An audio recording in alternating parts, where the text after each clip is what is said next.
been a minute. To the new subscribers, hello, welcome. To the old subscribers, welcome back. I'm here with a 4-month update. I wanted to do a 3-month update originally, but we're here.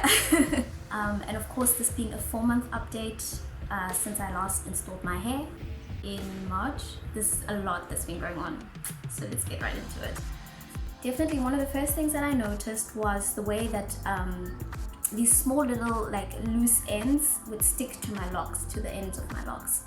So you'd get like these knots, and they just it would feel like budding initially, but then I realized it wasn't, because it wasn't really stuck to the lock. It was just like sort of loosely hanging from the end of the lock, and I think that was kind of the first indicator of, like, you know, the teenage phase. And what this sort of indicated to me was how my hair was shedding much less. So I wouldn't find like a whole bunch of hair lying on the bathroom as I would as a loose natural. It was like really small little pieces, or like these little knots that were hanging off. So that was exciting to see, but that, like, it does get annoying. I tried to leave those little things on, really let them be alone, but every now and then, like, I gotta pull it out because it's hanging and it doesn't look nice. So yeah, that's one of the first things that I noticed. And then I think the second indication of kind of this teenage phase that I'd entered in my lock journey was the frizz. Like, it just got way more. But I really don't mind it. I think sometimes it really helps to give my hair kind of a fuller look. And sometimes it does get a little bit untidy, like it does look a little bit unkept. But then what I do is I simply take like the loose frizz around, and then I just like wrap it around the one lock. And I often find that the frizz is kind of usually along the whole body of the lock, but it depends from lock to lock. Another thing I really love about going into my 4th month of this lock journey is the fullness. So I just love, I feel like fullness will always be a beauty ideal for us, you know, whether you got your locked hair, your loose natural hair, straight hair, whatever. Like, I think it's always going to be a thing that people want to see full hair as an indication of healthy hair. So I really don't mind this. But sometimes if I want to kind of amplify that full look, what I'll do is I'll use like a concussion of my rose water, witch hazel, and just water, plain water, and then I'll spray it on my hair. Sometimes I just go with plain water, like it's not that deep. And then I just spray it on to my hair, and then what that does is like just expands a little bit. Often it will go down like within 20 minutes, 10 minutes. Like, my hair is low porosity, so it absorbs the moisture like that. But that's what I wanted. Like, sometimes I do that, you know, for if I want to take a picture and I want my hair to look just slightly a little bit fuller, I'll add some water to it and watch it do its thing. But in general, like, I've just loved seeing the fullness as time is going. If I compare my, you know, 1st month to now, there's a lot of growth. Another thing I've noted, unraveling. Major issue in terms of when I spritz my hair, wet it, when I, you know, do my wash. But I am braiding and banding still, so that's a thing, like a concern. Especially the hair, the front hair. Again, it's one of those things where I'm concerned that these blonde bleach locks are just doing the most hair. That's where I see the most unraveling. That's where I see that my hair is actually weakened. They look very frayed and just very kind of unhealthy. And it's really concerning me how the bleach kind of had that effect on my hair. I'm wondering if you guys can tell this distinction, or is it just me? Is it in my own head? But also just in terms of the unraveling, there is a bit of unraveling like at the roots of my hair. So like, we have recently retightened, especially at the front. It won't hold its retightening so easily. So the hair, the strands will actually come loose out of the retightening that I recently did quite easily. And I don't know why that is, but I'm also not concerned about that, because I've heard a lot of other YouTubers talk about the same thing with the hair at the front always usually unraveling, like these small little hairs here. Guys, I'm in the middle of a retightening at the moment, so like, please don't please don't judge. You know, my hair is just it's rough on this side, and it's a bit, don't judge. It is my second retightening, 4 months in. Now, if you've watched my previous video, you might know why it actually took such a long time for me to retighten the first time. For now though, it's been 6 weeks since I've retightened, and I think that's kind of the schedule that I'm hoping to keep with my retightening. It might be like a 5-week thing, I don't know.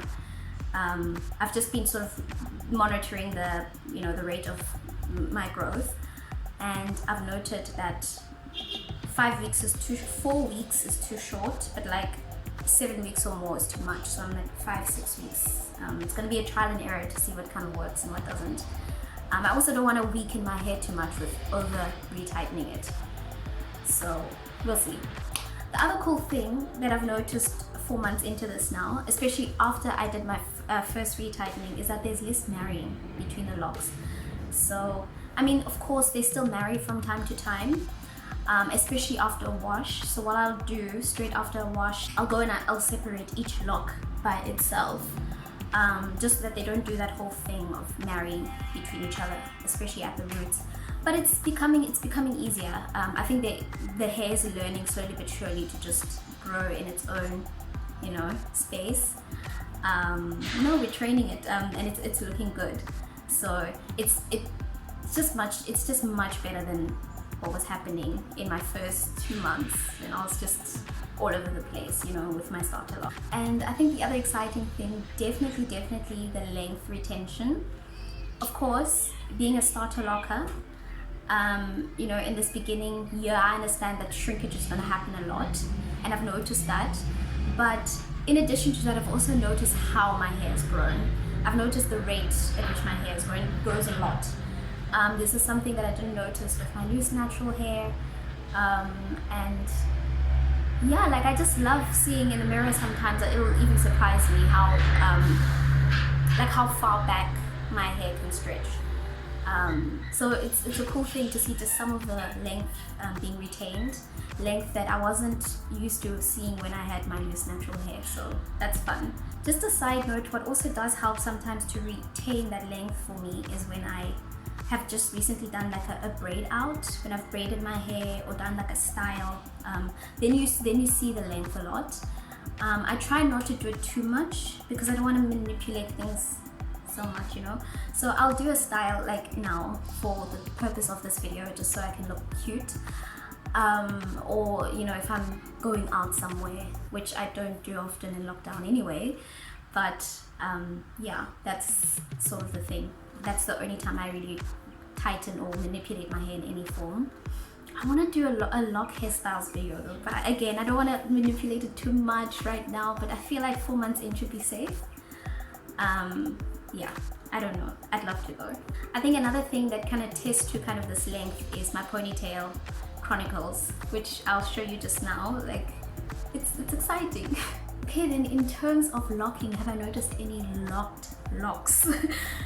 No, not any fully locked locks yet, but I have noticed that I was expecting actually to see that, a lot more buds from the bottom, so where my hair would lock from the bottom to the top, but that's not been the case. What I've noticed and what surprised me is that a lot of the locked hair, where it's really knotted and it's kind of got that like rough texture to it, is at the roots where I've recently retightened. I don't know, I can't explain that, but it's interesting. So where I've just retightened my hair, that's where it locks the fastest. And then also the middle. Sometimes there are points in the middle. I want to show you like a juicy lock if I have one, but there's some points in the middle where my hair has just locked so nicely. So no fully locked locks yet, but there are some nice juicy ones, and I feel like even the thicker ones, my thicker locks, tend to lock faster as well. But that's something that I'm going to take note of. I don't want to say anything too soon, but it might be a thing. Oh, and just a quick note on budding. I just find it difficult sometimes to know whether what I'm dealing with is like just a bunched up lock or whether it is a lock which is budding. And so if you guys have any sort of tips on how you can tell what the difference is, please let me know. And then just the final point, which I thought you guys might be interested in, is my twist pattern and how that's looking. So When I installed my locks, I used the twisting and braiding method, but primarily I used twisting as a method. It's still visible, but a lot of the frizz sometimes helps to cover it up. But if you're standing a bit far, like a meter away from me, you might not be able to see the twist pattern, but it's still definitely there. So that's going to be also interesting to just watch and see how that progresses. Yeah, guys, that is all for now. Thank you for watching and hope to see you soon. So in this last part of the video, I'm showing you guys a quick 360 of my hair exactly as of 17 weeks into this journey. While I do so, I also want to quickly highlight 2 points I forgot to mention about what I've noted in month 4, and that's namely product buildup issues and nail issues.